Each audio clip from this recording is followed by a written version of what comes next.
So now I want to welcome all of you and say hello and welcome you to today's webinar by Qualistory. My name is Jan and I will be your moderator for this session. So today's talk is titled Quality Management Maturity Program, What's New and How to Implement. In this webinar, you will learn about QMM and the FDA's expectations on assessing the maturity of your quality management system based on objective metrics as described by the FDA in their guidance, presentations, and workshops. Please be aware that the event is recorded and the link to the recording will be sent to you within a couple of weeks by our event partner.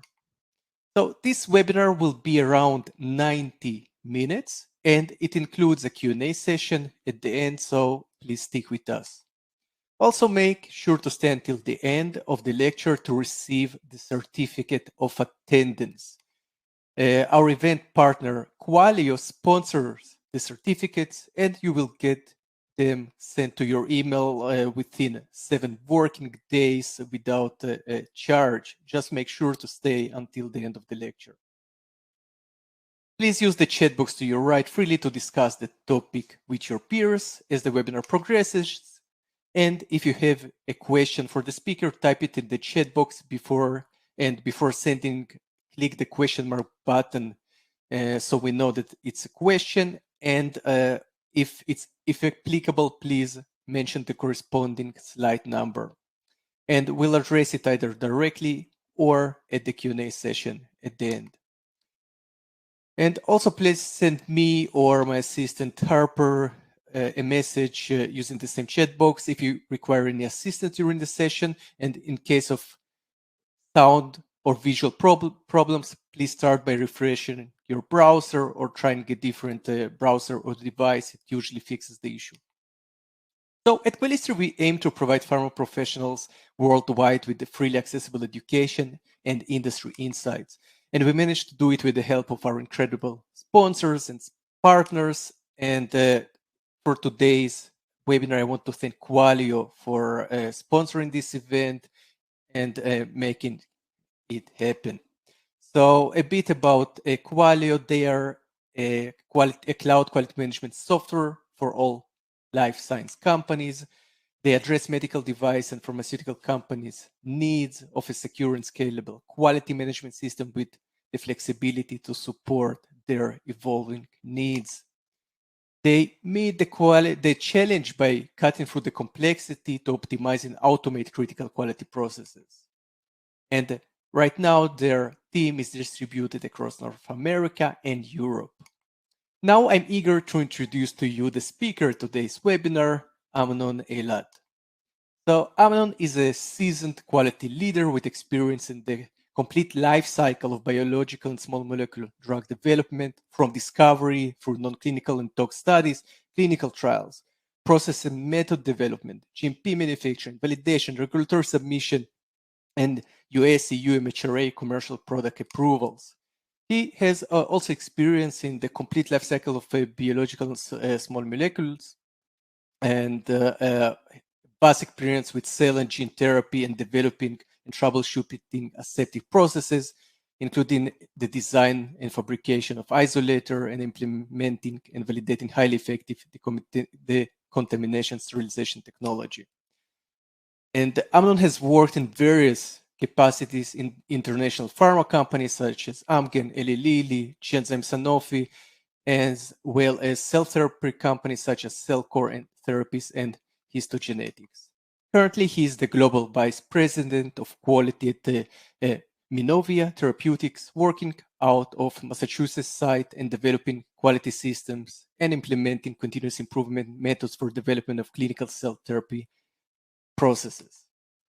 Amnon is the prior president of the New England chapter of the Parental Drug Association, PDA, and now he acts as an active volunteer there. Some of his work there includes the technical report T56, application of phase-appropriate quality system and CGMP, and TR65, which is connected with technology transfer. So I'm confident that you can learn much from Amnon today. So happy learning. Amnon, the stage is yours. Please take it from here. Okay, hello everybody. Nice to meet you. I'm going to share my screen and we will start the agenda. And I will be going through the slides. And if you have any questions, please, you can share them through the chat or save them for the end. Can everyone see the slide? So please type in the chat if you can hear Amnon well and if you can see the slide which says today's agenda.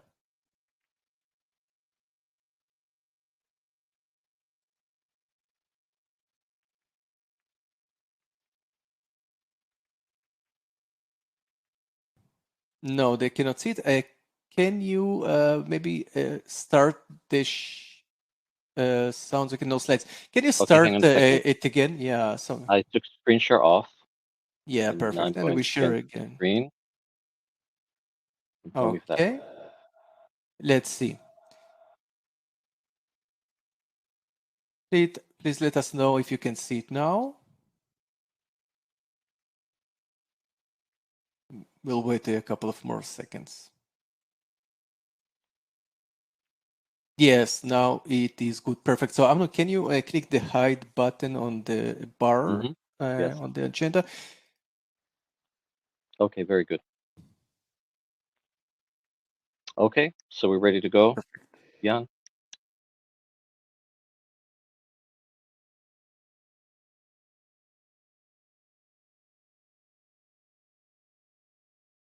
Amnon, can you please try it again? 1 second. I think it got disappeared. Yeah. Okay, I'll try it again. Try it again. Yeah, but I I think wonder it if should be okay now. okay, hopefully it's not a connectivity issue. I can try No, I don't think so. different Wi-Fi. Yeah, perfect. No, it works fine. Yeah, so Okay, I'm great. disappearing from the screen right now. No problem. No problem. So basically, the topic and the quality maturity model is, as I said, it's not easy to define it completely because it's a work in progress. It was proposed by FDA a few years ago, and you could see it as perhaps an offshoot of the quality metrics program. And the FDA themselves have been also developing their understanding of what it really means, how they could potentially implement it. So today's presentation is going to be based on materials from FDA summarizations or experts of how they explain it, how they understand it, what are their motivations for it, and also the most recent update, which I received at the FDA PDA regulatory summit in Washington, D.C. last month, where we had a presentation specifically about activities that CDER was doing, and the bulk of the presentation it covered monitoring, then it covered quality maturity model and quality metrics.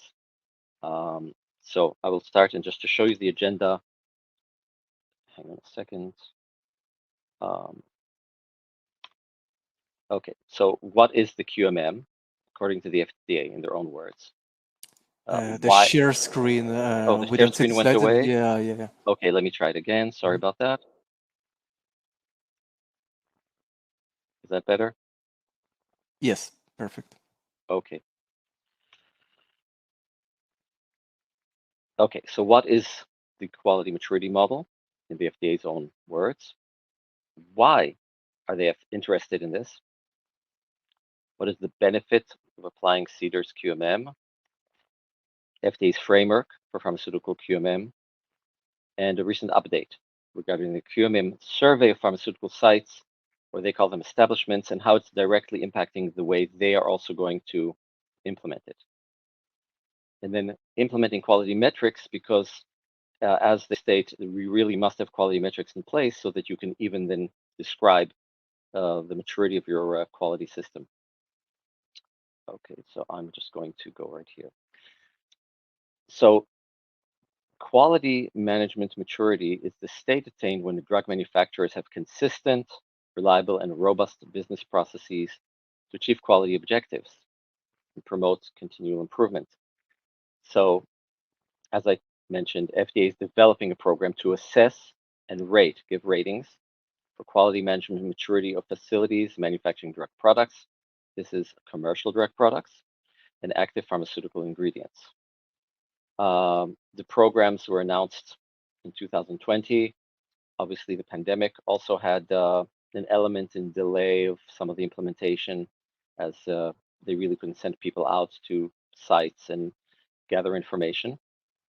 And the goal is to get insight from third-party assessments, meaning a independent type of auditor or assessor. I notice they're not calling them auditors specifically, and they're definitely not inspectors, to assess manufacturers' quality management system, and then inform the FDA about these companies, how they were assessed, and then the FDA is working on developing some sort of rating system, which has again not been described yet. Now, why is FDA interested in such a rating program? If we look, and this is from the most recent presentation that I got from FDA, they look at it as an umbrella. Under quality management maturity really embeds quality metrics, which is circled here because it's very important for the establishments, as they call the site, to have good quality metrics. But this shows all the things that they think are important to have a mature pharmaceutical quality system. Leadership's commitment to quality. That really should be the first.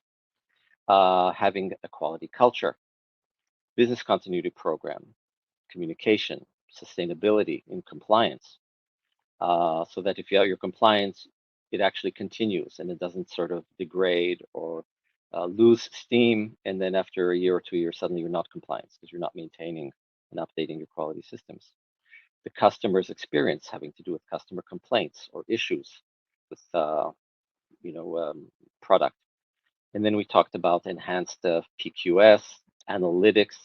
And again, analytics could be very variable between what type of manufacturing you're doing. Are you doing 5 lots a year of a biological product, or are you doing hundreds of thousands or millions of vials, many products on a continuous basis? The analytics are going to look very different. Employee ownership and engagement, and this is something I've seen both in FDA and MHRA inspections, that they actually try to assess how engaged the employees are in their process, in their knowledge of what they're doing.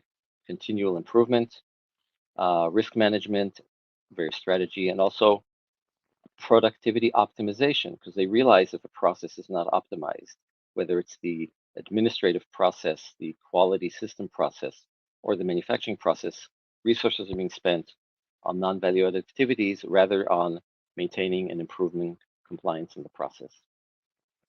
So the Office of Pharmaceutical Quality that performs surveillance, and they continuously monitor the state of quality for all regulated sites and products. So these would be commercial sites that have been inspected, or even if not inspected, they are considered certified to produce their product, and they have an EIR for that.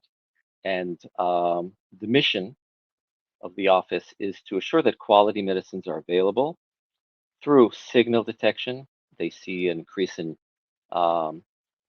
lot failure. They see an increase in product not being available for the market, many product complaints, and hopefully not patient death, patient illness, things like that.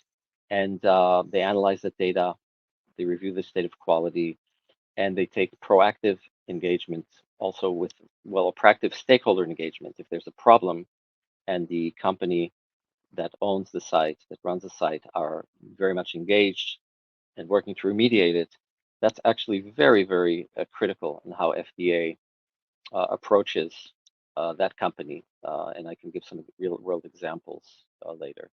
So very important that the FDA states with a question mark, this is intended to be a voluntary program. They will not come to a manufacturer, whether it's a contract manufacturer that produces drug product, or whether it's a in-house manufacturing site of a global company, and say you must be part of this program.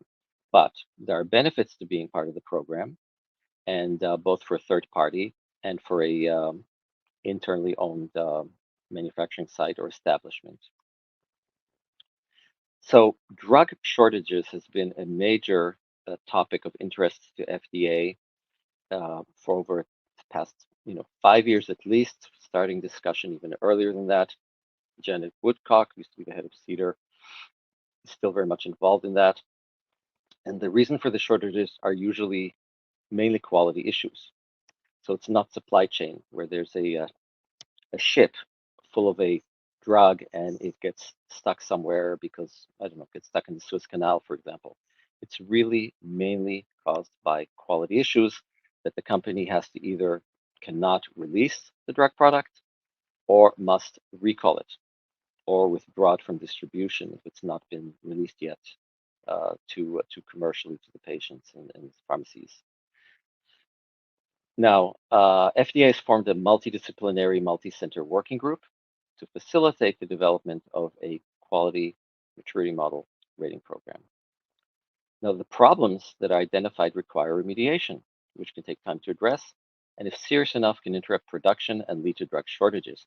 As we've seen right now, just last week, there were multiple notifications in news that Adderall, there may be a shortage in Adderall due to a problem with the manufacturer, the main manufacturer of generic Adderall, and that is having an impact on people directly. And you may know people who are taking Adderall. I know people are taking Adderall, and they're trying to make sure that they actually have enough when they need to.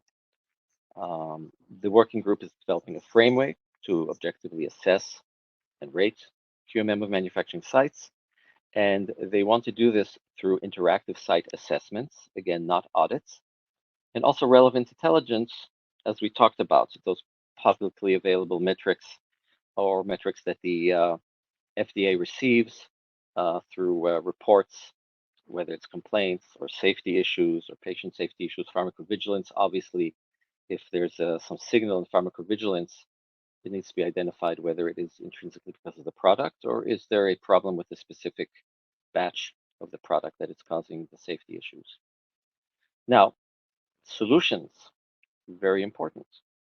So by creating a shared understanding of the impact of drug shortages on the patients and contracting the practices that may contribute to the shortages. So a rating system will incentivize drug manufacturers to invest in QMM for their facilities. This is the underlying theory, the hypothesis of why this will work.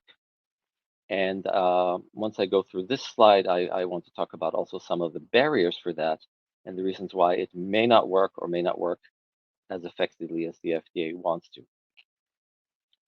So having this rating system will also promote private sector contracts, such as with payers for the drugs. Purchases, if we are talking about many drug companies distribute drugs that they've manufactured at third parties, at contract manufacturers, and also to make sure it's a reliable supply of medically important drugs. Now, the reason that there could also be, it's a challenge and has been a challenge. I don't know if anybody has been involved or in the business long enough, but at Amgen, when I was at Amgen, this would have been like around the year 2001, I suppose. We came up with a concept and we wanted to create a consortium among drug, pharma, and biotech companies called RX360. And it had to do that we would create a consortium that people would share their audit reports and that there would be an agreement with the third party that would be okay to share them because if the third party had a good audit, let's say a manufacturing site somewhere, and this was available, companies would, one, be able to use that audit so they wouldn't have to audit themselves. That is either advised or required in some cases based on the regulations and what kind of product it is. There definitely is a requirement for qualification. We now know that besides auditing, there are other ways of qualifying a site, but for a manufacturer, and especially if it's a septic product or high potency product, it is very advisable to perform an on-site audit. And this took years to gather ground, and they even put like a full-time person on it from quality, and people were very hopeful, but a lot of people are also skeptical. Would companies want to share this? Would the contract manufacturers want to share this? And it actually was very challenging. And right now, RX360 actually exists as a nonprofit organization with leadership and people, some from Amgen, some from other companies. And they do have a list of audits that if one joins this, that you can see and then say, well, I don't have to audit necessarily Boehringer or Ingelheim at a certain site for making the septic fill because I see this audit and it's good enough. But it also meant that companies had to agree to have a certain minimum standard of their audits. So it does agree, but it took many, many years. We're talking something that started in around 2000, 2001. It really took years for it to be acceptable, and it's still something that a lot of people don't even know exists because of confidentiality concerns. Now, what's the FDA's framework for pharmaceutical QMM? It's a stronger, more mature quality management system, enables sustainable compliance, focuses on performance, continual improvement, especially outcomes and metrics that impact the patient. So whether it's product safety, product availability, and also product compliance, because unfortunately there are times when the product may be tested as safe, but if it failed on its validation or failed on the compliance issues, if it's serious enough, that may make the product be considered adulterated per FDA and would have to be withdrawn or put under some special, oversight plan. So the FDA wants to see durable solutions to quality problems. What does durable mean? It means that it is not just a patch, a band-aid, a temporary solution. That is really, if we're talking about deviations, you can have, you have a deviation. Let's talk about GMP processes here because it's specifically what we're really focused on. And you have a correction, your water drop in the plant is dripping, shut off the water here, that mop up the floor, put a sign, do not use. That's an immediate correction to the problem of that dripping. But it's not really a corrective action. Corrective action would be repairing it, changing the gasket, and then the water, a drop works again. You may have to retest water from it. But is that really long term? The long term solution is, why is it leaking? Are these gaskets appropriate gaskets? Are we having leaks in other sites? And if you find that systemic problem, change the gaskets. And again, that's something at one of the companies I worked in. We had problems with O-rings for septic processes and changed it to Teflon on steel. And that helped solve our problem. So that was a durable solution versus, okay, every few months I'll have another leaky faucet in a sterile area or in a manufacturing area, and I keep fixing it. That's not durable. So that's a difference between a temporary fix and a durable solution. We would call that preventive action in context of deviations. So the FDA wants the system to measure and rate, and also the facilities quality maturity model, and their ability to deliver quality products reliably and without disruption. Now, what is the benefit then? This would be to everybody. It would be to the patients, to the manufacturers, and to the people who are purchasing it. But this is also benefit to CDER, to FDA. So if we really look their concept of concept of overall what is quality, and this is not the quality management system table, but this is more global. This is everybody, not just the manufacturing process and the oversight process. We're talking about, we need effectiveness. Effectiveness of our processes, effectiveness of our equipment, effectiveness of our quality system for oversight, and then patient-centered. So we look at impact on patients here, not just whether we can ship the lot out of the door. Timeliness of response, timeliness of correcting things. Safety, obviously here they mean safety, patient safety, and product quality's direct impact on patient safety. Equity, having to do with, is this good for society overall, for all the stakeholders involved? And efficiency. And truthfully, the FDA is one of those groups that is benefiting from this. They have a desire to streamline their activities. They have a desire to be most cost effective with what they are doing. And if they have a metric system, and we'll talk about that a bit later, this helps them do that. It's very hard if they have to go audit every single manufacturing establishment in the world, and that's not feasible anymore. So they will benefit by being more informed about the quality management practices at sites. So that will facilitate robust risk-based decision making. This is robust risk-based decision making by FDA, and they talk about it. They don't explain exactly how they're going to do it, but they talk about it, which means they want to make risk-based decisions on who they need to be concerned about more than others and who they may need to perform an inspection versus use other metrics to maintain a facility as being certified. The patients and the consumers, people who are buying the drugs, will have more reliable access to drugs when industry has a stronger commitment to continual improvement. And the pharma industry itself, having transparent QMM ratings, could empower manufacturers to identify ways to improve their effectiveness of their pharmaceutical quality system. This, in some ways, you could say, well, it's an embarrassment factor. If I'm rated low, but it should be really an incentive factor. If I have a, whatever the rating system they have, let's just say 135, I'm just throwing out a number.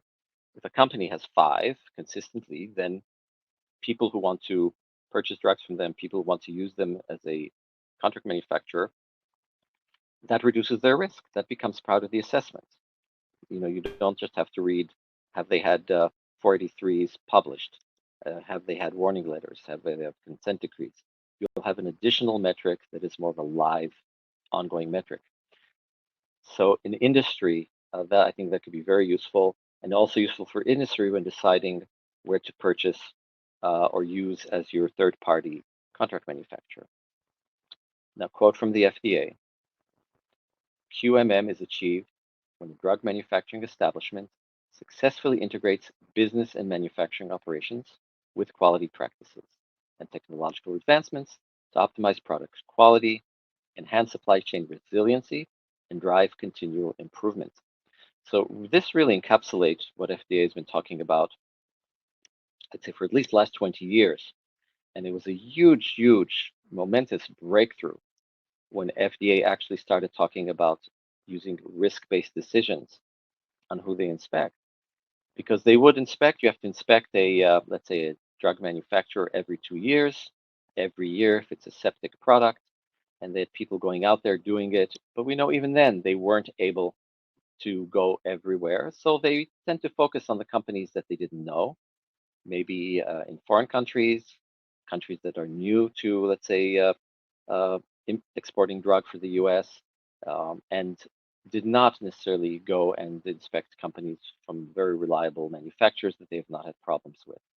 But that, of course, was limited because, again, it was based only on what was externally known, not necessarily an X-ray what's happening in that company. But that was a very big, really dramatic shift in their public acknowledgement of that. Now, here we go into recent update just last month regarding their QMM initiative. So they needed to do research.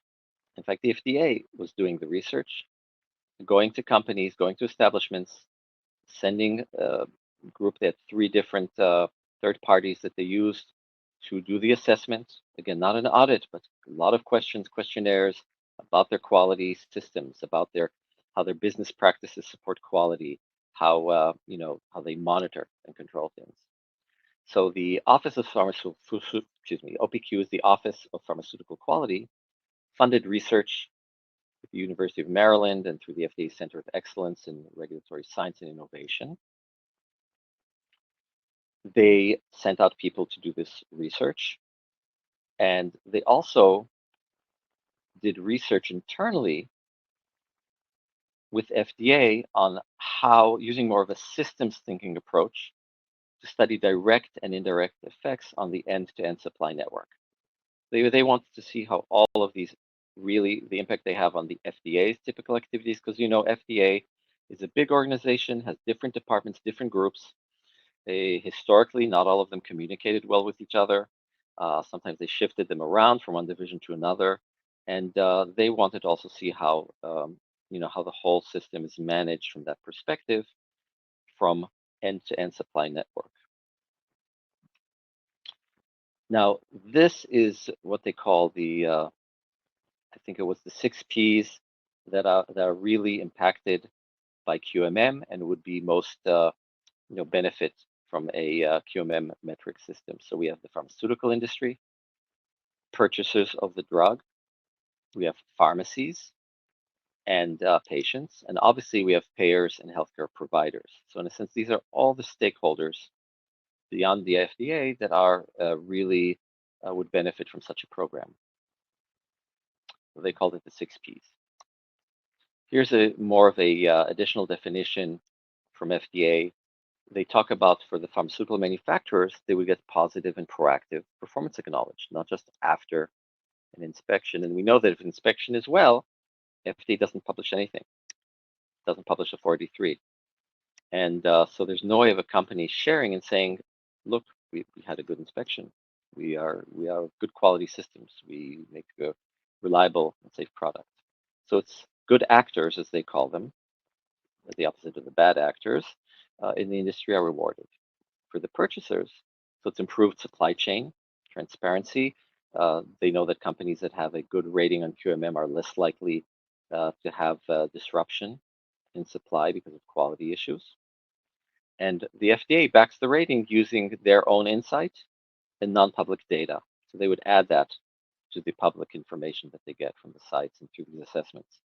Pharmacies definitely benefit, less drug shortages, less problems of failure to meet demands, less chances of the medication error in case of a mislabeling or adulteration of product or mispackaging, which still happens. For the payers, that also means that they need less to scramble on how to resolve the drug shortage. And of course, the providers, drug shortage is the theme here, and more confidence in the supply. And for patients, again, less risk of drug shortage impacting their care. And we know that people often have life-threatening illnesses or diseases and conditions, and not having your medication is a very scary thing and could actually directly implement the safety and welfare of the patients. So overall, the benefits. Now here we look at the survey that they did. So there was a domestic pilot assessments for 7 establishments for finished dosage form. And then there was a foreign pilot for API with 8 establishments. And because again, so much of our API is now being manufactured in China, India, other countries, Europe, Israel, wherever. So domestic, they did a self-assessment with questionnaires. Then they had a facilitated discussion. And I don't recall if it was on-site or remote. Obviously, it was done during the pandemic, it was remote. But these would be the third-party assessors. And for the foreign ones, the establishments they met discussions, these assessors, with 15 practice areas and 66 questions specifically. So the goal of the assessment was to see what were people doing for establishing best practices and identifying continuous improvement opportunities. And also there were protocols to show how could they try to normalize the information, the questions from one rater to another. So they had 3 rating people or groups. Let's just say for this fact there were maybe 3 assessors from 3 different companies. They also didn't want to bias it by just having one company, and also being the government, they also should not be showing bias towards one provider. And then a cross-sectional comparison against other similar companies, and then overall the quantitative rating. So let's look at the feedback here on the right. And hang on a second. So this is direct feedback. They got good feedback from the participants, which would be the manufacturing establishments. They said it was good. Some of the topics that were considered important for QMM were not really considered before by those companies. They said that the assessment helped establishments identify strengths and weaknesses, and they also appreciated the input and challenge to their systems, especially because this was not an audit. So obviously they found gaps. They were not getting 483s. And they felt that some of the questions were compound questions or too complex, hard to understand. And they would have liked to have more time to answer some of those questions. So some of the lessons learned from FDA on how to do these assessments, it's very important making the establishment staff feel comfortable, and that's an art.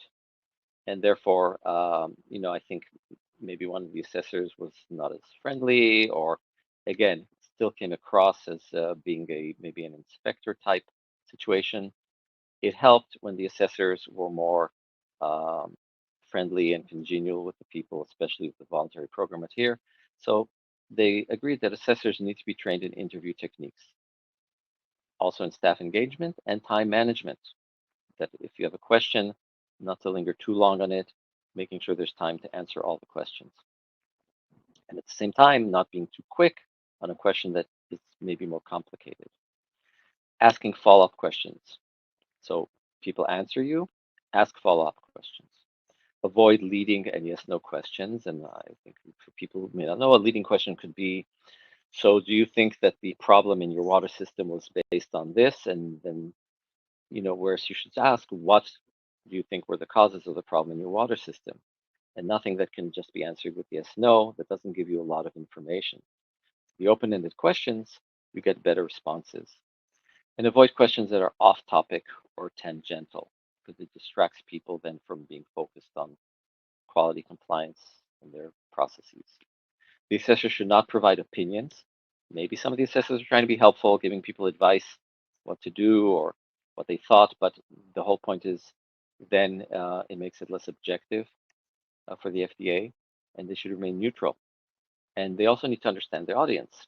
I would say that an inspector maybe who's expertise on septic products and goes surveys someone doing the oral dosage form tablets needs to not be as concerned about some of the containment and sterility aspects that you would have in a septic product than you have in an oral dosage form tablet. And also need to understand the audience. Oh, we talked about that. All right, so that's a duplicate. Okay, so now quality metrics in QMM. Indicators of QM program availability. We talk about the objectives. So it's a means of measuring, evaluating, and monitoring the product and process lifecycle to proactively identify and mitigate quality risks. So these are some of how the FDA described what would be weak, improving, and strong metrics. So if one has only general, non-specific metrics, not much of a program, so they just have an annual product review, and it describes maybe a number of deviations and changes, things like that, and very reactive, just reacting to problems as they come up. Evolving maturity of the system would be considered better metrics and the right kind of metrics. Promoting a quality culture, which must come from above and be supported both philosophically and with resources. You have enough people with the right experience to do the job, or supporting with budgets, whether it's to hire people or fix problems, build new facilities when the old ones are no longer acceptable. So senior management commitment to quality is measured as part of their assessment, and use of metrics and statistics in decision making when relevant, when valid. And again, if you have something that has a high cycle rate, high throughput, but even so, you could use daily metrics for a water system or for your environmental monitoring and such. That is not related to lots, number of lots, etc. So where it's important, use statistics, but I also caution people to use the right statistics for things like environmental monitoring. When you have maybe very low counts, it's very important to use statistical methods that are relevant, like a control chart that's relevant to single-sided and maybe low event data. You can't just use the same control chart you would use for reviewing, again, 10,000 vials being filled and things like that. And then for strong, add to all of that, what would be considered a strong quality metrics program, thoughtful metric selection, predictive analytics. Analytics, for example, reliability of equipment that may be based on a prior wear and tear rate or vibrations, other methods that are used, increased electricity draw on a, let's say, bioreactor could indicate that the motor is starting to wear down, or is coming close to a fault. Strong quality culture program. So, I mean, it's continuous, it's live, people are recognized and rewarded for quality in the company, and senior management and general staff, everyone committed to quality, and drive towards continual improvement, the product, process, pharmaceutical quality system. And people have things such as Six Sigma programs, lean programs, etc. But those programs really need to be there to drive continuous improvement and efficiencies too. But the efficiencies really should be there so that the resources can be used to make other, do other activities. So we analyze the QM data to enable quantitative objective measurement, advanced comprehensive quality surveillance, which would also be of the manufacturer, but also of the FDA, facilitate data-driven decisions and proactive signal detection that will help the FDA, and then identify products with quality risks. Obviously, if the site established has a low score on the QMM, they will have more attention from FDA. And sites that score highly will probably be less likely to be inspected or etc., though they are not committing to that, but that is sort of the logic if we're talking about risk-based surveillance and oversight of facilities. But they will not declare that specifically, but they do talk about here about making risk-based decisions, surveillance, and therefore their surveillance may be more limited. Again, they may want some quality metrics report, etc., depending on the company and also the criticality or the risk for the product failure and being dangerous. So using these metrics, the FDA wants to mitigate drug shortages, promote sustainable CGMP, compliance and continual improvement, and effective pharmaceutical quality systems. Now, QM, quality metrics, is really, you can't really have a quality maturity model without good quality metrics. Now, metrics sometimes can be very simple. In one company, we're trying to find a quality metric for our overall quality in our bioprocess, and it was a very, say, older technology, a lot of manual intervention, etc., very complex. And we decided that the number of lost lots, and including the number of major or critical deviations going up, going down, was a good assessment. But that would probably be considered weak on the end. This was also many years ago, but that worked for us then because we really didn't know, how would you get additional quality metrics without it being very complicated and not having some sort of electronic tool. Now we have many more electronic tools to help us actually manage these metrics. And in those days, everything was manual. So quality metrics, they're a key aspect of an effective pharmaceutical quality system, using data-driven approaches to reduce quality issues and drive continual improvement. So if we have an electronic QMS, which I highly recommend, even for a very small company, there are some systems that are not that expensive. Not everybody has to get a system that costs $100,000 a year. There are systems that you can also implement for $20,000 or $30,000 a year. And they will help you also show and create metrics on which area do we have deviations. If you have too many minor deviations in a certain area, then that should be considered a major deviation.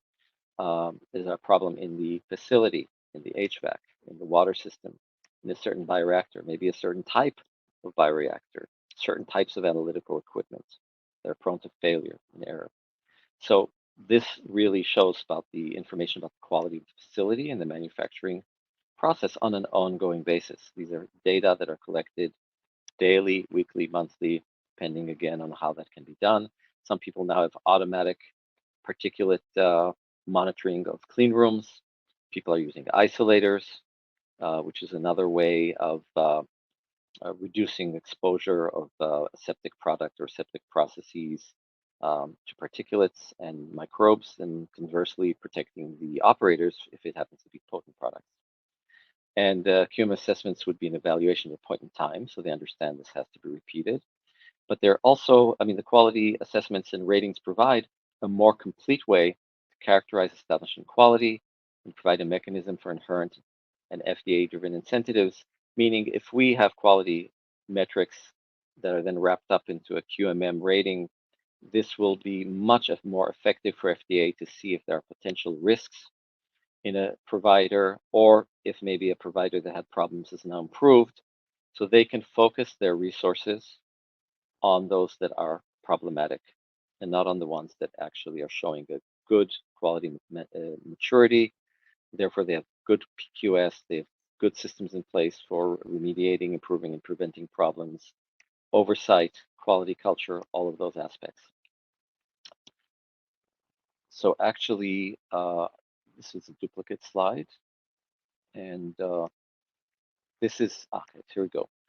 So effective use of quality metrics. How does that directly support QMM?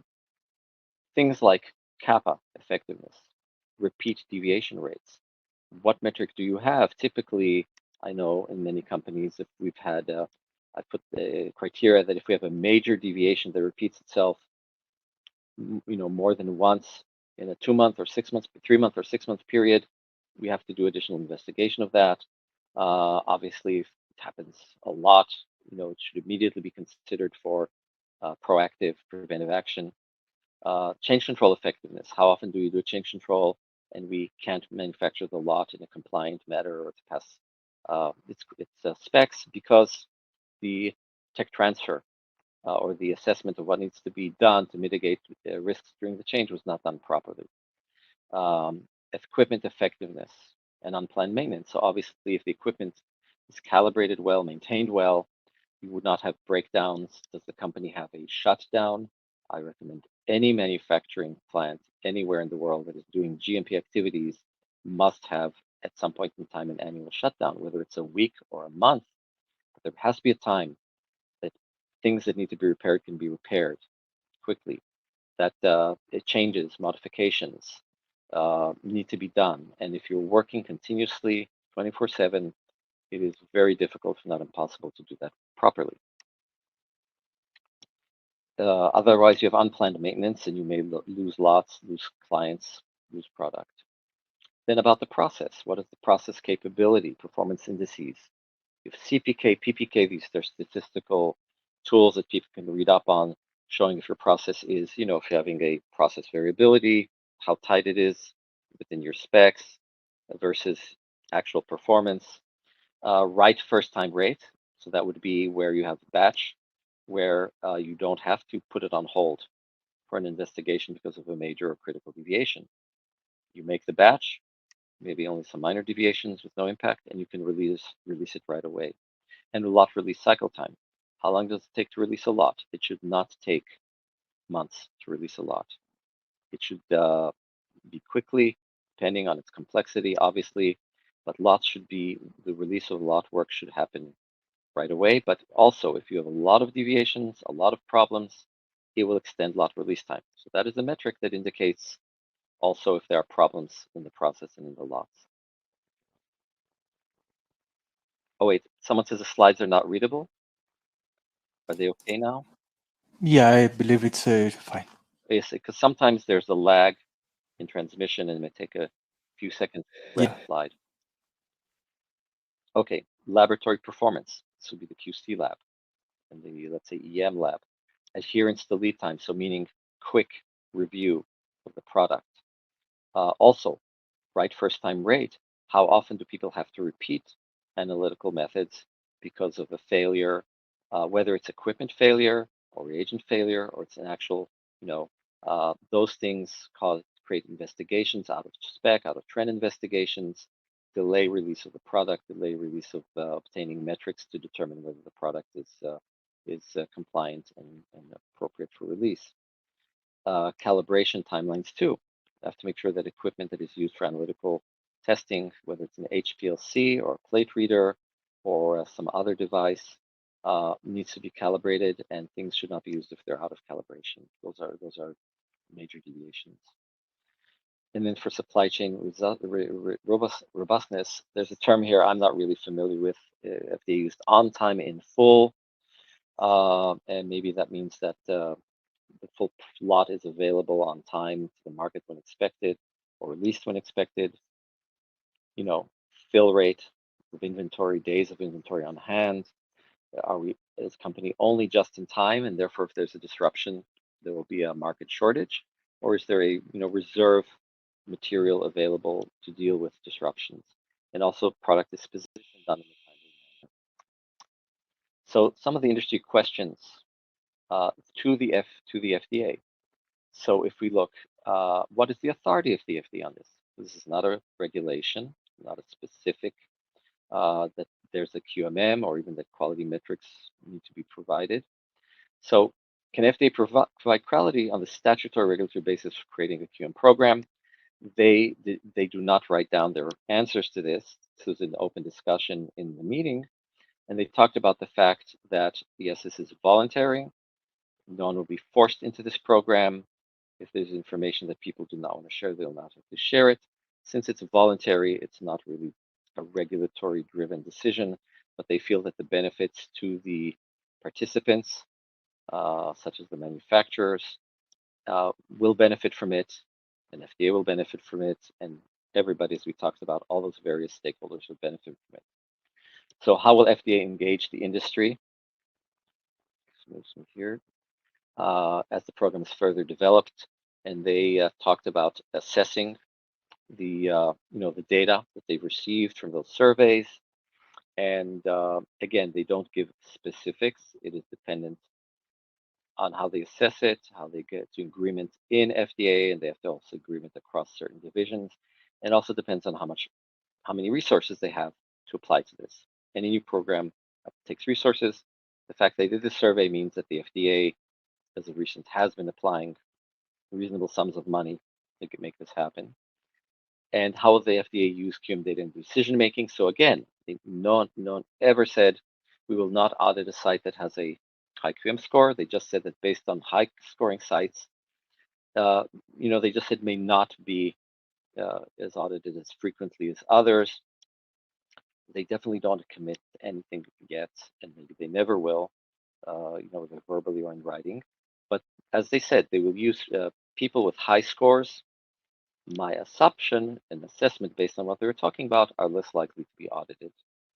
And a reliable company that has a good QM score, maybe multiply, had a good inspection in recent times, is logical that will be lower in the priority in a company that the FDA has never seen, maybe in a country they've never worked in, or a company that had severe problems in the past that have remediated them. So I think this does talk about how they want to use their resources in a risk-based manner. Some of the conclusions they came up with, that reporting is best done at the establishment level versus global corporate. So you have a large global pharma, they may have 100 sites around the world. They can't get QM data from 2 or 3 sites and say, oh, all of Pfizer, all of Merck, all of Sanofi, we don't have to, we're not concerned. This is really established per establishment. And they will be focusing on establishments, I think, that provide a large part of the drugs in the market and for the supply chain. And obviously, aseptic products also usually get a priority because of the risks related to managing the aseptic process properly. FDA needs to be flexible how to implement this program. So again, they're not going to demand it. And it may be somewhat implemented a little differently depending on maybe the type of products, maybe oral dosage form versus aseptic. Again, this is my personal speculation. Don't write it down as FDA said. I'm just trying to speculate how they could do it, maybe country of origin. But this gives them flexibility, because if they don't have that flexibility, they have to treat everybody the same all the time, everywhere. And that is not really reasonable and not cost effective and resource effective. In fact, it dilutes the FDA's resources from focusing on the companies that really have the most alarming signals or prior history. And there are companies that had very bad problems and consent decrees and warning letters and such that transformed into very, very reliable and high quality manufacturing sites. I mean, I'm just sharing public information. Eli Lilly received a warning letter from FDA relating to particulates. It was that time that Benvenue and Genzyme and other companies were being inspected by David Arista, and particulates was a big thing of his on septic product, vials, cartridges, etc. Some companies suffered to the point where they had to shut down, like Benvenue, bought over by Boehringer Ingelheim, and the cost for remediation was so high. I don't recall if it was $200 million or whatever. They just shut it down. And obviously, other companies, Genzyme, I was involved in that consent decree response and did a great job. To the point where their first GMP inspection, since the consent decree had zero GMP observations. And Eli Lilly had a warning letter, but they actually were proactive. Here's the difference. Those other companies pushed back, and this is again public knowledge. They either pushed back or the response was not sufficient, or even publicly were dismissive of the warning letter, which you should never ever do. And they ended up with consent decrees, which means you have a third party that the manufacturer has to pay millions, tens of millions of dollars per year to review every single document, every record, every deviation, every change control, every SOP, approve it, every batch. Very challenging. Whereas Eli Lilly went to FDA and the head of manufacturing, head of quality, and they basically, and CEO, and they basically said, this is what we plan to do. They put in a very comprehensive plan and tightened up quality, too much to a certain degree, that had to be pulled back on into a more phase appropriate and risk-based decision. But they did it, and they actually, their building 105 is where many major products are being made, and that was the building, the establishment that was audited and had source for the major and the critical observations and for the warning letter. And they were going to build a new facility in Virginia, in Prince Edward, Virginia. And they put in already the foundation. They were hiring people, transferring people. And what happened is that the remediation for building 105 in Indianapolis, where Lilly's headquarters, was so good. They said, we'll never be able to remediate this building. It was so good that they didn't need the site in Virginia, and they stopped that project. And they were able to continue with building 105. FDA came, they were very happy. In fact, Eli Lilly became one of the partners with FDA in helping develop inspection, talks about how to best do inspections, and shared seminars on processing, separate processing quality systems, etc. So it is possible to remediate, and that's why they say when there's support, senior leadership, real support, and there's continuous improvement and preventive, proactive activities, that is shown the fact that FDA is now considered, one of the paragons of GMP quality. And what I really liked, and this was at a FDA PDA meeting a few years ago that I went to, and the head of operations, facilities operations at Eli Lilly, she said, we maintain compliance, meaning GMP compliance, through capital investments. What does that mean? We spend money on maintenance and calibration and repairs and getting good equipment and getting rid of bad equipment and building new facilities.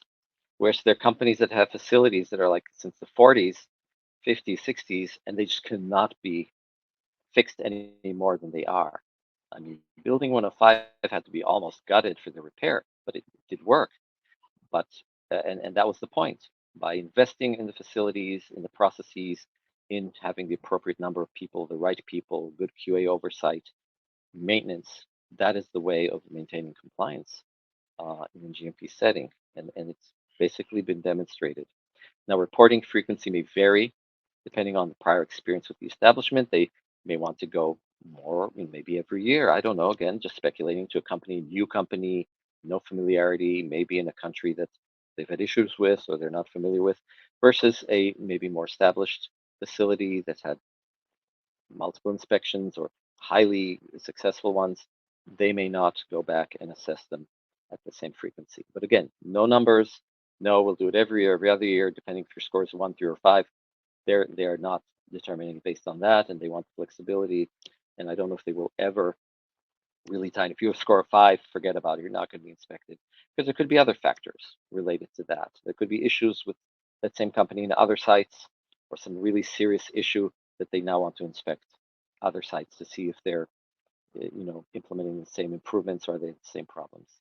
So the FDA also understands that they need to consider complexity of the manufacturing process and such, seasonality, In Thousand Oaks in California, we did not have any need to dehumidify the facility. It's a relatively dry place, so we had no problem maintaining humidity.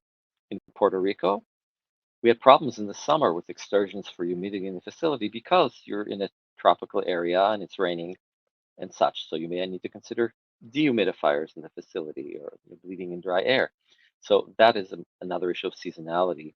Type of products, oral dosage form, aseptic, somewhere combination product.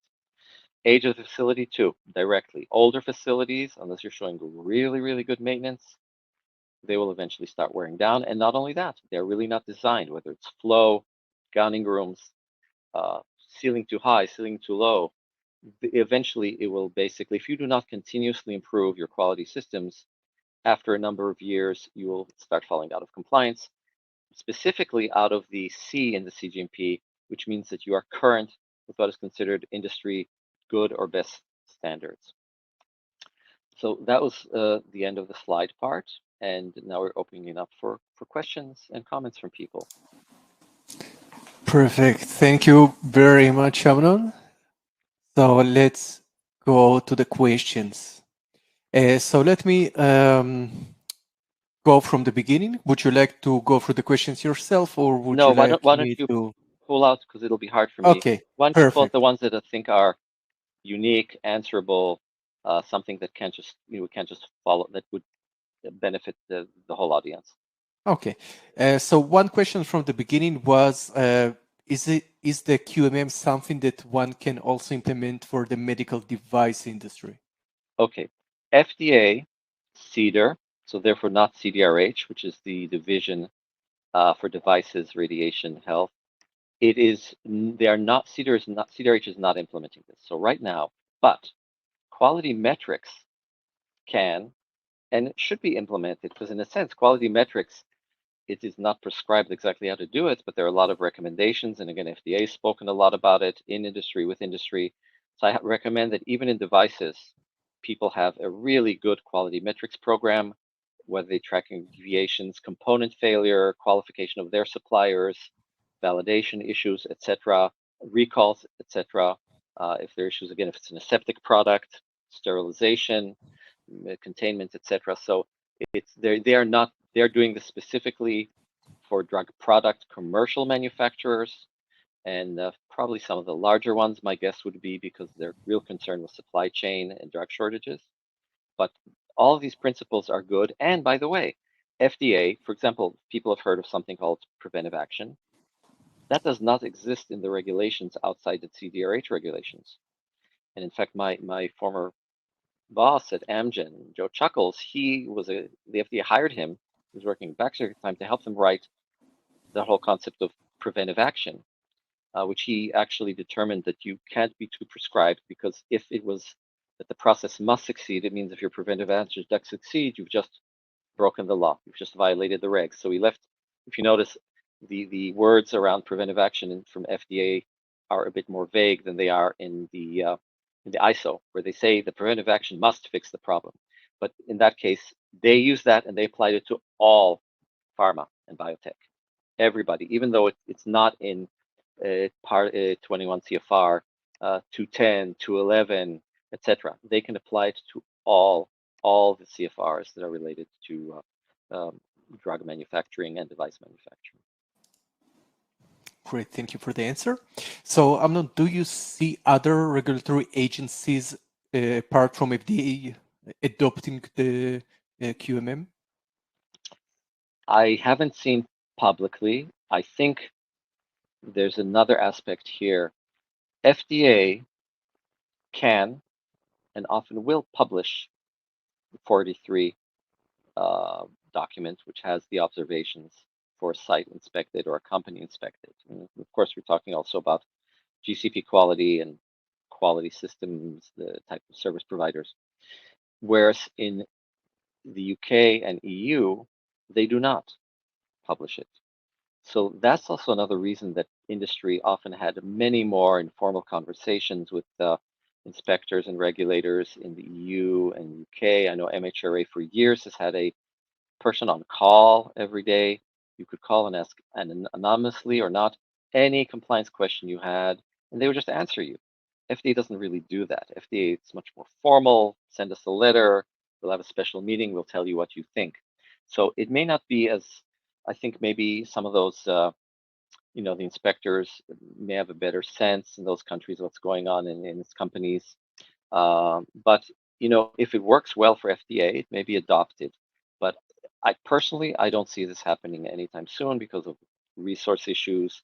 And do they feel they really have gaps? I think FDA, having taken upon itself to audit so many companies and oversee so many companies around the world, it really has a much bigger pie that they need to slice and determine what they're going to eat.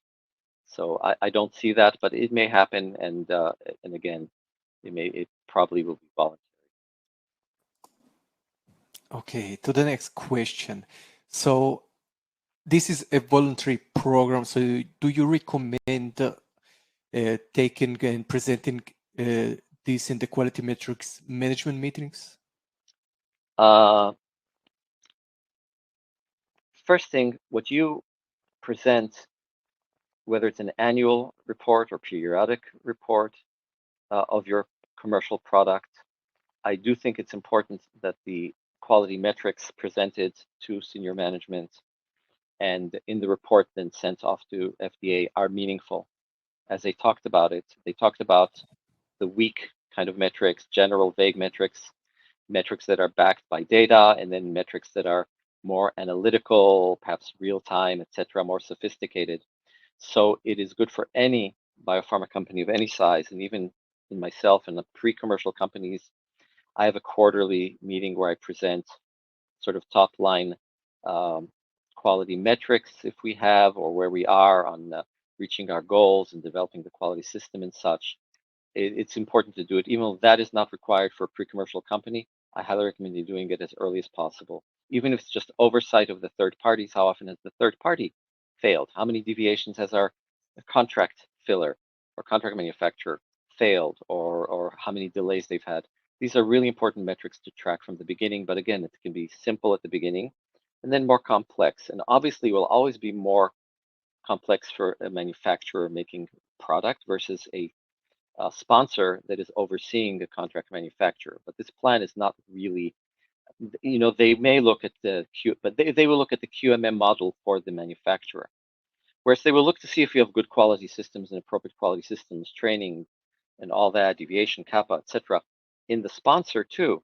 But what they want to see is that the sponsor has the SOPs and the training of their people on, so that they know enough to oversee and determine whether that third party is doing their work properly, because that third party has their own QA QC organizations, or QA at least, that should have a robust quality system. Okay, so the next question is about metrics. So you talked already about metrics. So I'm not sure if it came before or after you talked about this topic, but maybe you could tell us, Amnon, what, in your opinion, are the most important metrics to follow. And yeah. Okay, I mean, some of them are in the slide, so you can refer back to that. But from my perspective, because that slide was sort of what FDA saw, and they were actually a bit repetitive and not clear. I think, obviously, to me, number of lost batches or lots is an important metric to document and share. If I make 10 lots a year, 1 failed versus 10 lots a year, 3 failed, very big difference.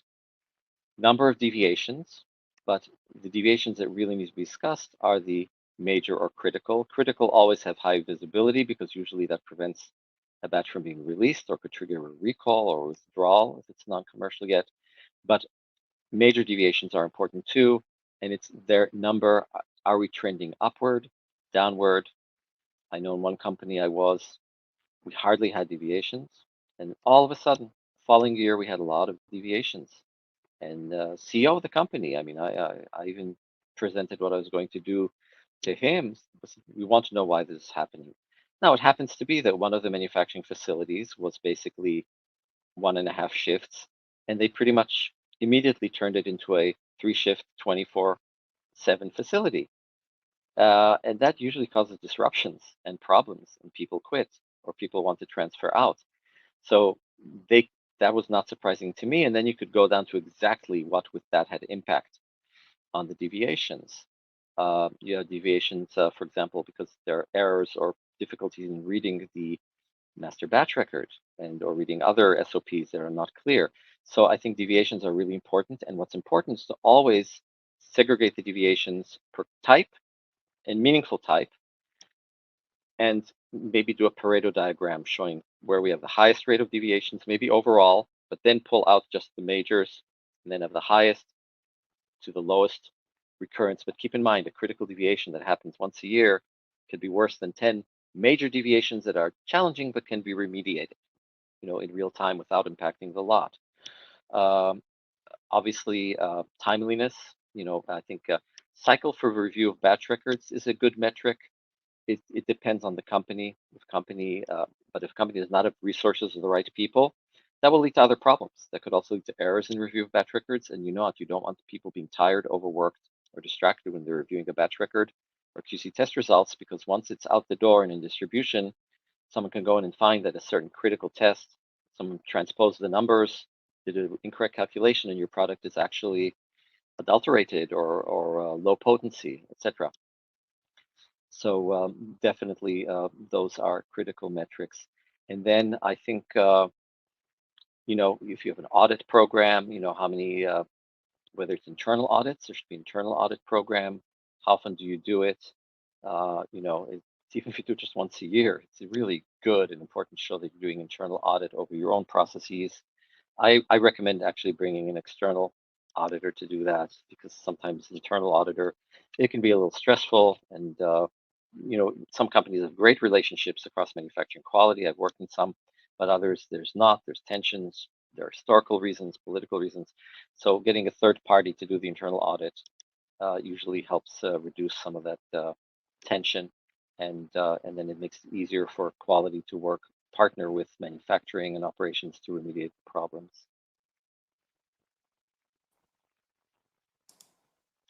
Right. Are there also operational metrics that you Yeah, think are important? I mean, they talked about CPK and things like that. If you are running control charts, those are very, very good to show if your process is in control. If you also collect, for example, even in companies that don't make so many batches per year, but if you have a set process, commercial process.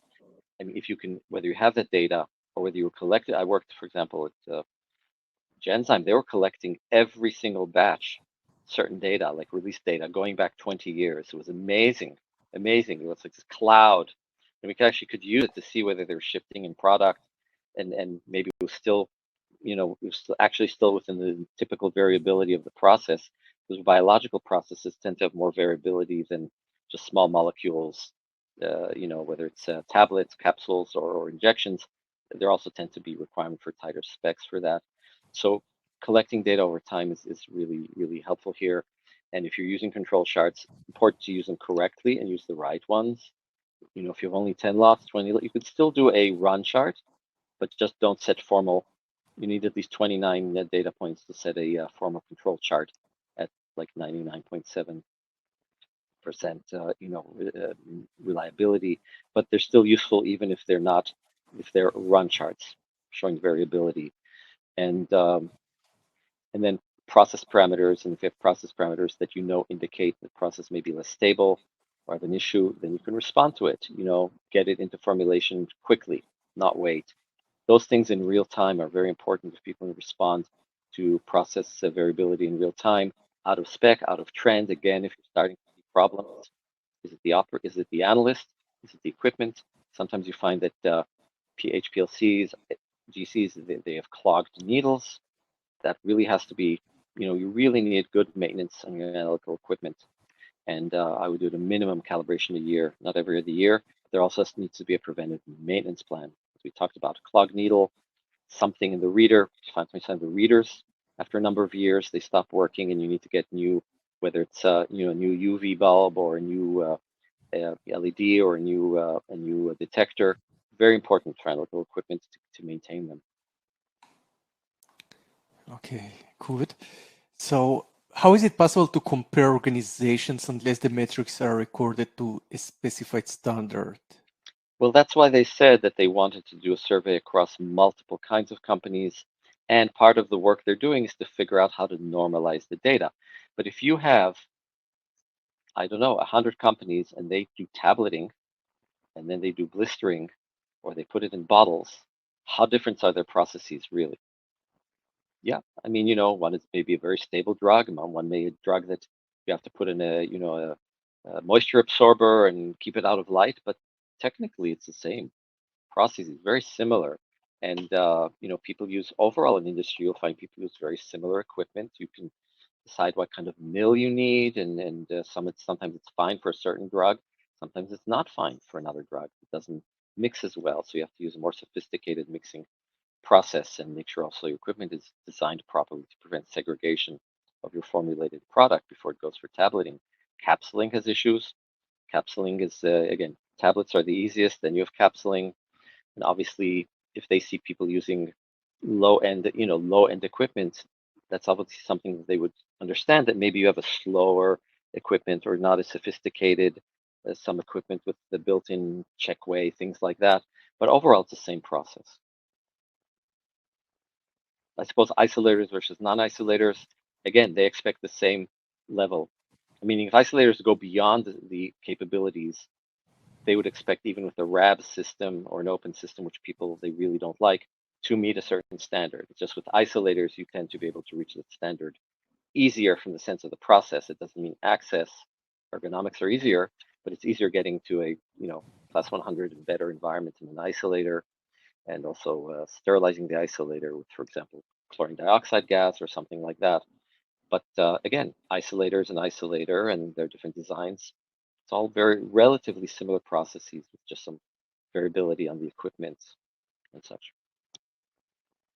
Okay, so at what stage would you say is the implementation and deployment of QAM by FDA? Is it just the pilot part, or Could you repeat just the beginning of your yeah, question? at what stage of implementation has the FDA reached with the deployment of this program? So is it Okay, considered a pilot, or how would you call it? yes, it's considered a pilot program, and they have another pilot program going on other things like quality metrics, still a pilot program. It's a pilot program, and these assessments were done actually, I think, within the last year. So this is very recent. And as you said, they had their own ideas. They got the assessment and they worked to normalize the data. They listened to feedback from people. They pointed out the feedback. And at the end, they pointed out, if you go back to one of the slides with the columns, how they actually use that feedback to change their approach towards QMM. But it is, I would just say, if any of you are in a company and the FDA says, hey, we want to do an assessment, if you're a good company and you have, you think it's, obviously, I would say it's a great idea. Why don't you show them how good you are, and reliable processes and good quality systems and all? And if it's a company that's very problematic, you could still do that, because what you're going to get is an assessment of your gaps. And then if the company understands that then they can act on their gaps and remediate that, they can actually then share that with FDA, and then status will improve, but the status will improve only if they improve their processes and systems. So, so in a sense, even a company that is having issues or lots of deviations, it's not necessarily a bad idea to get this like almost free consulting from FDA. But obviously, that the companies, they have to be careful about that and maybe get some, regulatory advice or external advice. But if the company is just a normal company with a normal problems, not perfect, I wouldn't be scared of this. And if you're one of those companies that's perfect and great, I mean, perfect meaning, in quotation marks, nobody's perfect. Sure, you want them to come. I would say just an average good company wants them to come. And the concern was raised, well, will the information for this then be used for inspections? And they didn't say no, but they said that that was not their goal. Because they understand if they do that, no one's gonna participate with this. Only the best companies, and it's sort of selecting themselves. So they didn't say no, but you could tell they, and they said, that is not the goal of this program. But they can't say no because they can't say no on anything. If they see something really bad in a company, they're going to have to if it impacts patient safety and welfare. But I think in a general company, we're having the normal issues, problems. They're not contaminating the product. It's not adulterated. They're validating things properly, but they have failures, and maybe their CAPAs aren't as robust as some other companies. They'll get the feedback on that. Okay, so we also have some more specific questions. So can you give an example of a predictive metric, for example, for CAPA or investigations, and how you know something is trending towards failure? Okay, so I would say the simplest example is one that I gave. If you're working in either a low bioburden closed processes, as you would have with bioreactors and such, or fermenters and water for injection systems, clean steam.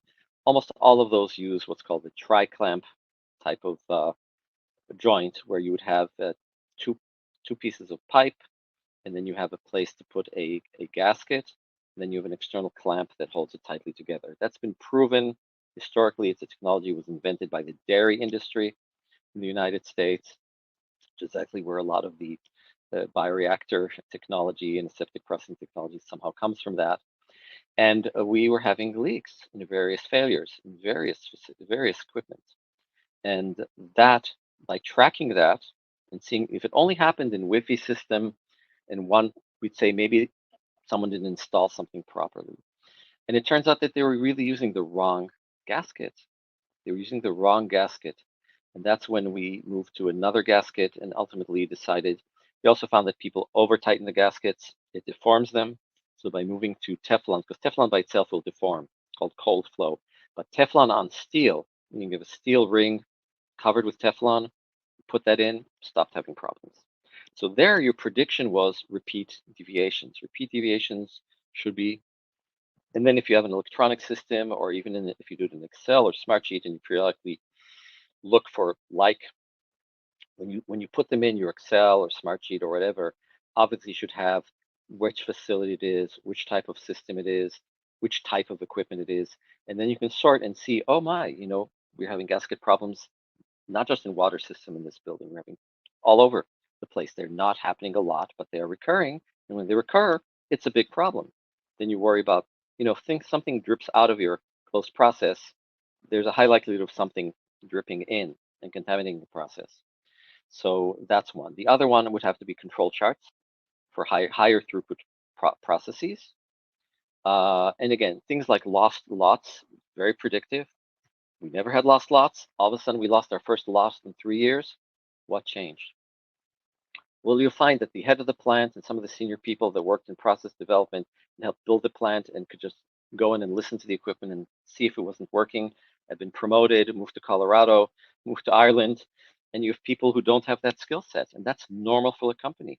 It's very rare to have the same people with all the, especially these days, stay in the same plant at the same level. People get promoted, people relocate, people quit. So, that lost lots is a great metric, very in your face metric. Out of spec, out of trend. Are you having a lot of out of trend?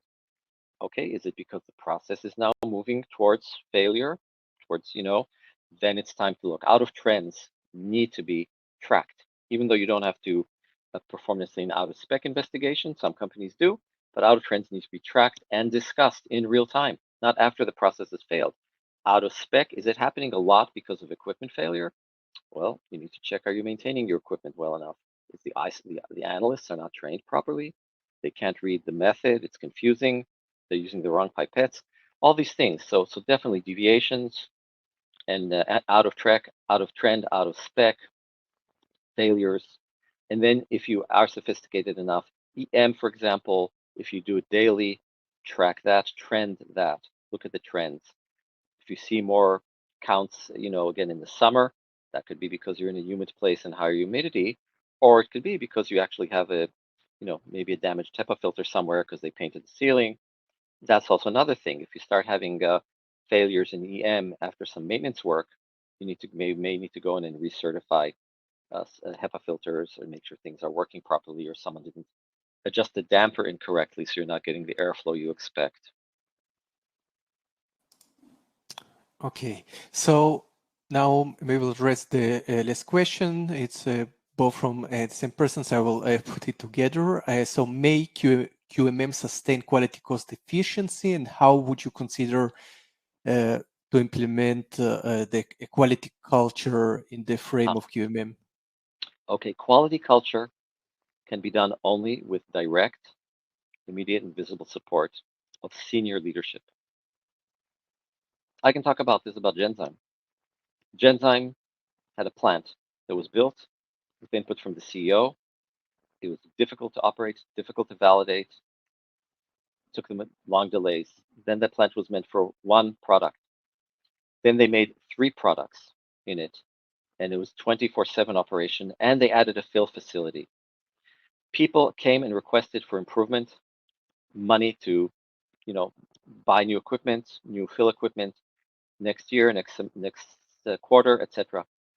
That is what they failed on, and they had to take 2 products out, put them in another site, and spend a lot of money. I can't imagine, probably close to $100 million if all in all, if we talk about several years of consultant, it's costing you $20 million a year. So senior management has to be involved.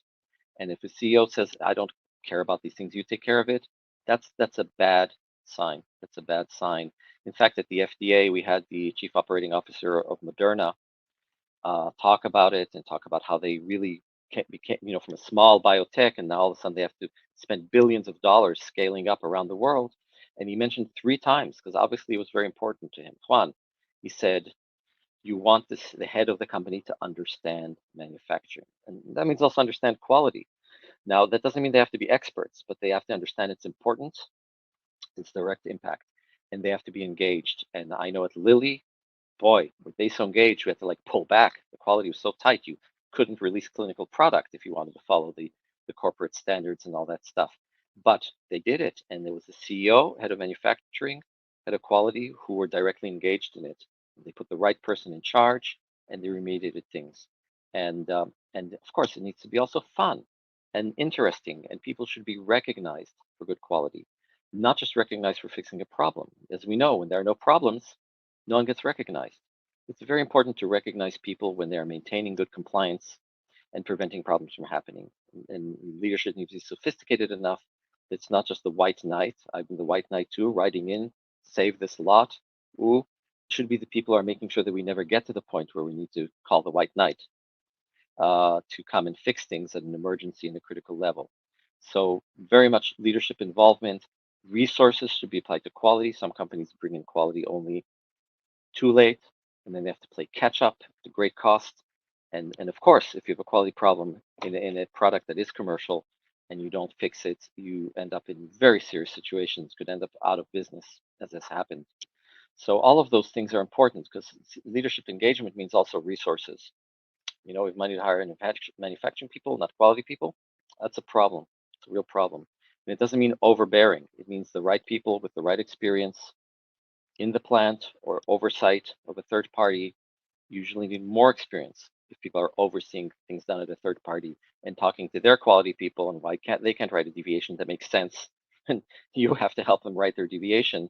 You need that experience to be able to do it, or say, wait, something doesn't, they think this is the reason, it doesn't make sense, we need more investigation, etc. So I hope that answered that question. Perfect. Okay, so we are very good on time, and I believe we answered all questions. So if you have further questions, you can share them on LinkedIn, and hopefully Amnon will be able also to address that. So I want to thank all the participants. Thank you, Amnon, for sharing your valuable time. It was a very good talk, and I believe you opened eyes, and I believe you gave some quality managers what to think about. Thank you. And also, if people are still here saying, I'm not really sure exactly what the FDA is going to do with it, well, then you listened correctly, because they have ideas, they have things they want to do, but they're not saying exactly what they will do or how we'll do it, and they may never actually. But I think there'll be a little more description as time goes along.